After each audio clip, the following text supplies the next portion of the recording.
वो गाय के रूप, गाय का शरीर उन्होंने धारण, सबकी सब गोपांगनाएं, सबकी ये सारे के सारे भगवत प्रेमी जन हैं।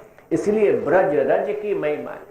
ब्रज में जो रज है, एक एक धूल कण भी सामान्य चट्टान चूर्ण नहीं है, वो ब्रज की रज भी। इसलिए शास्त्र कहते हैं, ये ब्रह्म संहिता जैसे ग्रंथ कहते हैं और भी बहुत से ग्रंथ कहते हैं कि ब्रज रज जो है वो पद्मराग मणि से निर्मित, पद्मराग मणि को विचूर्णित कर दो तो वही ब्रज रज में परिवर्तित। कहने का तात्पर्य ये नहीं है कि वो रत्न की विचूर्णित राशि है, रत्न भी कोई बड़ी बात नहीं, रत्न को चूर्णित कर, रत्न का चूरा बना दोगे तो ब्रज रज नहीं बनेगा, वो तो कहने का ढंग है। असल भाव यह है कि ब्रज रज भी सामान्य वस्तु नहीं। ब्रज रज अगर सामान्य वस्तु होते, सामान्य धूल होते, तो उस ब्रज रज को चाहे सुखदेव जी हो चाहे ब्रह्मा जी हो नहीं चाहते कि आसाम हो कि वो अपने शीश पर धारण करें।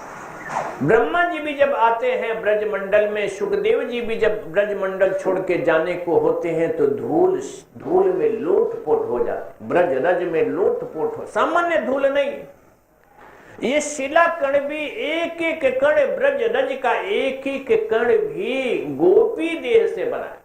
ध्यान देना, गोपी भाव से निर्मित, गोपी भाव ही भगवान के प्रति अनन्या सर्व समर्पिता जो भक्ति है वही असंख्य असंख्य रूप धर के। इसलिए तो शास्त्र कहते हैं कि ब्रज मंडल का दर्शन करो तो ब्रज मंडल के पादप का, वृक्ष का एक पत्ते का दर्शन भी साक्षात भगवान श्री कृष्ण का दर्शन है।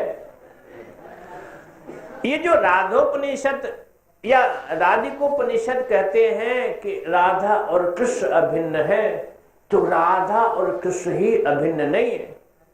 ब्रज मंडल में जो भी जड़ जंगम है वो सब का सब कृष्ण से अभिन्न है, सब कुछ कृष्ण से अभिन्न, सब कुछ कृष्ण ही कृष्ण है। ध्यान देना। तो ये जो वृंदावन तत्व है गोपी भाव का वानस्पतिक प्रकाश है। गोपी भाव ही वनस्पति के